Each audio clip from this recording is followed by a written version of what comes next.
Week 16 is absolutely loaded. Thursday night, Rams versus Seahawks for the NFC West crown. Saturday, Bears-Packers rivalry with playoff seeding on the line. Sunday night, can the Ravens keep their season alive against the Patriots? This is the week that defines the playoff picture. Let's break it all down. All right, Week 16. Let me walk you through what we're dealing with here. Thursday night kicks us off with the biggest game of the week, Rams at Seahawks, 11-3 versus 11-3. Winner takes the NFC West. Loser is a wild card. Massive. Saturday, we get a doubleheader, and both games matter. Eagles travel to Washington in the afternoon.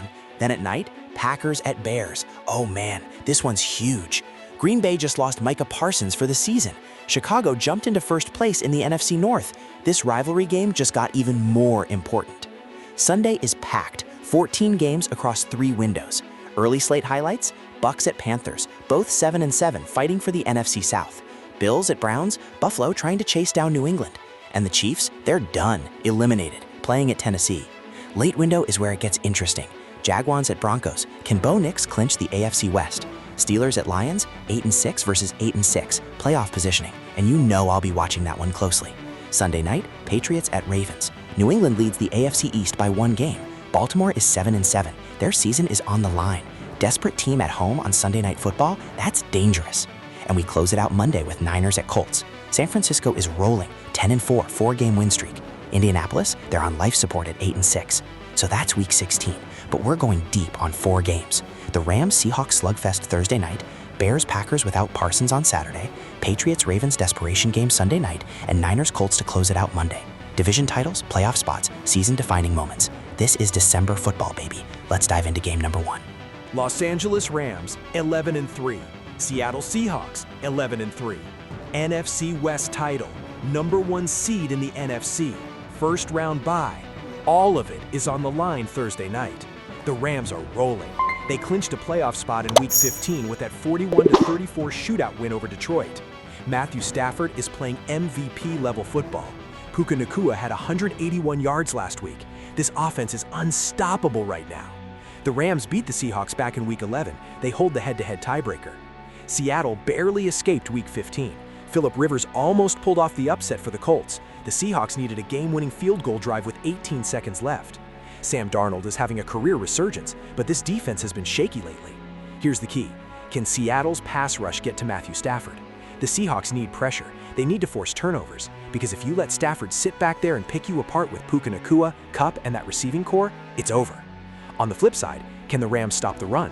Seattle wants to control the clock, keep Stafford off the field, and win this game in the trenches. The team that executes better wins the NFC West. Both teams are relatively healthy. This is a full-strength showdown. The Rams are favored by 3 points on the road. This game is basically a pick'em. Lumen Field will be rocking. This is a hostile environment. The Rams are the better team right now. Stafford is on fire. Sean McVay has had 2 weeks to prepare for this game with a mini-bye. I think the Rams go into Seattle and win the NFC West. The Seahawks will keep it close at home. Lumen Field is loud. The crowd will be a factor. But Stafford makes the clutch throws late in the 4th quarter. Puka Nacua gets 100+ yards. Cooper Kupp scores the game winner. That's my pick. Rams clinch the NFC West and the number 1 seed. Green Bay Packers, 9-4-1. Chicago Bears, 10-4. NFC North lead, playoff seeding, 100 years of rivalry. This is massive. The Packers just lost a heartbreaker to Denver, 34-26. They lost Micah Parsons to a season-ending ACL tear. That's a huge blow. Parsons was a game changer. He had 12 sacks this season. Now the Packers have to close games without their best pass rusher. The Bears? They dominated Cleveland 31-3. Caleb Williams looked confident. This defense held Shedeur Sanders to 3 interceptions. Chicago jumped back to first place in the NFC North after Green Bay's loss to Denver. The Bears have all the momentum right now. Caleb Williams versus Jordan Love. 2 young franchise quarterbacks, both capable of taking over games.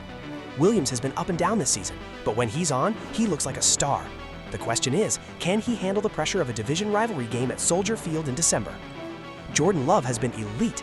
He's thrown for 30+ touchdowns. But without Parsons on defense, can the Packers get stops when they need them? This game will come down to turnovers. Whoever protects the ball wins. And here's the X factor, the Chicago crowd. Soldier Field in December against the Packers, that place is going to be insane. Packers, Micah Parsons out for the season, ACL tear. That's a massive loss. Josh Jacobs is questionable with an ankle injury, but expected to play. Bears are relatively healthy, no major injuries to report. This is as close to full strength as the Bears will get. I believe in the Bears. Home field, momentum, and a motivated Caleb Williams. The Packers lost Parsons. That's their closer. That's the guy who gets sacks in the fourth quarter when you need them. Without him, I don't trust the Packers defense to hold a lead late. Chicago wins a close one at Soldier Field. The crowd goes insane. Williams throws for 250 and 2 touchdowns. Bears take control of the NFC North. New England Patriots, 11-3. AFC East leaders. Baltimore Ravens, 7-7. Playoff hopes on life support. This is a must-win for the Ravens. The Patriots blew a 21-point lead to Buffalo in Week 15, 35-31. Drake May struggled. The defense collapsed in the second half. But New England still leads the AFC East by 1 game over Buffalo. They control their destiny. The Ravens shut out Cincinnati, 24-0. Lamar Jackson threw 2 touchdowns in the first half. The defense added a pick 6. Complete team performance. Baltimore is 7-7. They're still alive in the AFC North race, but they need to win out. The Patriots blew a 21-point lead to Buffalo in Week 15. Drake May struggled through the air, 155 yards, 1 interception, 0 passing touchdowns. The defense collapsed in the second half. On the flip side, can the Patriots defense contain Lamar Jackson? Lamar is one of the most dangerous players in football when he's scrambling. If he gets outside the pocket, it's over.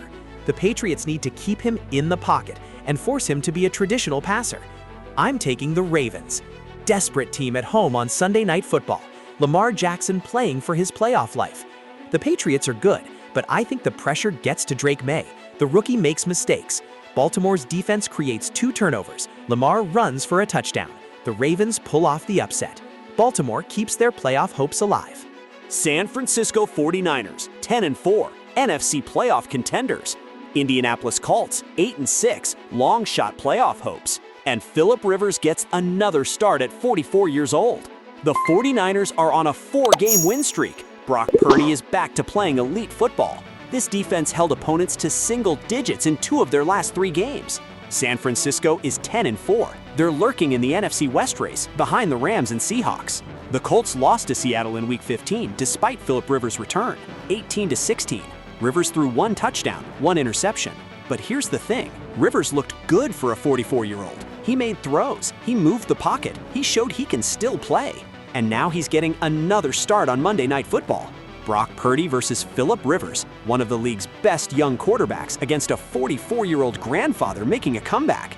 The Niners are heavy favorites. Purdy has Christian McCaffrey, Deebo Samuel, George Kittle. This offense is stacked. But Rivers is playing with house money, no pressure, just out there having fun. Can Rivers keep the Colts competitive, or will the Niners roll to an easy win? The storyline alone makes this game worth watching. Rivers is 44, a grandfather, and he's starting on Monday Night Football. Niners win, but I think Rivers keeps it closer than people expect. The Colts fight hard at home, Rivers throws for 200-plus yards, but the talent gap is too much. San Francisco pulls away in the fourth quarter. The Niners improve to 11-4. They stay in the hunt for the NFC West title. Philip Rivers puts together another solid performance. The comeback tour continues. All right, 5 bold predictions for Week 16. Prediction number 1, Matthew Stafford throws for 400 yards and 4 touchdowns against Seattle. The Seahawks secondary can't handle Puka Nacua. Stafford has a monster game on Thursday night. This is his MVP moment. Prediction number 2, Caleb Williams outplays Jordan Love and throws 3 touchdowns in the Bears' win. This is Williams' coming out party. He silences all the doubters. The national media starts putting him in the MVP conversation. Prediction number 3, Bo Nix and the Broncos destroy Jacksonville. Denver clinches the AFC West and makes a statement that they're for real. Bo Nix throws 5 touchdowns. Prediction number 4, the Detroit Lions upset the Pittsburgh Steelers at home. Steelers are 8-6, Lions are 8-6. This is a coin flip game. I'm taking the Lions at home. Jared Goff throws 3 TDs. Detroit wins on a last-second field goal. Prediction number 5, Philip Rivers throws for 250 yards and 2 touchdowns on Monday night. The Colts lose, but Rivers proves he can still play at 44 years old. Maybe he starts Week 17? Maybe he plays into next season? I'm calling it now. Rivers isn't done yet. Those are my 5 bold predictions for Week 16. Let's see how many I get right. Week 16 is stacked. Division titles, playoff spots, revenge games. This is what December football is all about. Drop your boldest prediction for this week in the comments below. Rams, Seahawks, Bears, Packers, Patriots, Ravens? Who you got? Subscribe for the Tuesday recap. We'll break down everything that happens this weekend. Hit that notification bell. You don't want to miss it. And if you made it this far, drop a like. It helps the channel more than you know. I'll see you on Tuesday. Let's go.